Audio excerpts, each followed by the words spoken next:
Like Victor Borg.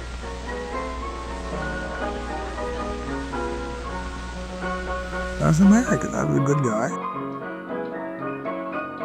I was a good father.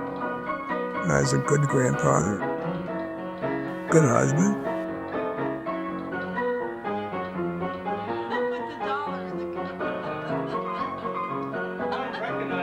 Be a family person. Love your family.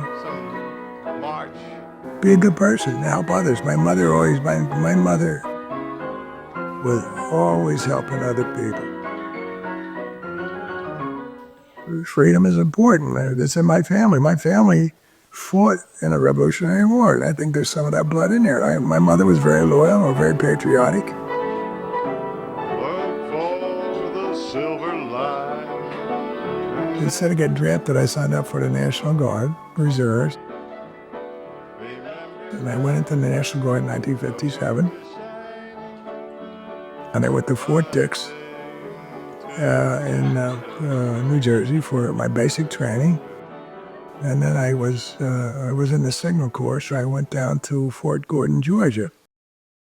That was the first time I was really been down in the South, and I so vividly remember I went down south and I was walking down the street and all the black people would walk across the street. They wouldn't stay on the same side of the street with me, and it was very odd.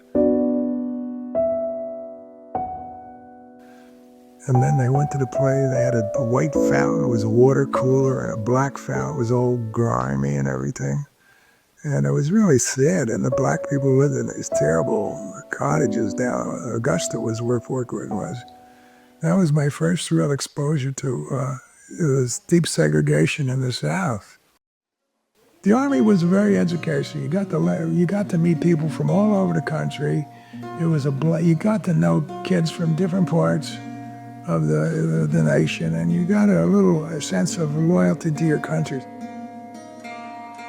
I'm very upset the way the country is moving and all the fighting and how the federal government has expanded beyond what the founders ever envisioned. That's one thing that's really missing with these kids today. They have no sense of loyalty. They don't know the rest of the country. They're very myopic. And since then, the federal government has overtaken our lives, and that's my opinion. It has too much impact on it. It should be at the state level where we can yell at our state senators and local people and get it done easier. Well, I mean, you live in the greatest country in the world, and you have the most freedom, which is being taken away from you, by the way, but you have the most freedom, you have the most opportunity, and it's worth saving and preserving. That's what I think about it. I want as good, if not better, for my grandchildren and my children. Everybody said you couldn't make a law work, so I said, I'll do it. I got payment to do it. We got it. I guess I served my country in the Army, and I served my town in Boards of Adjustment and rowing and things like that. Didn't take any nonsense from anybody, I'll tell you that.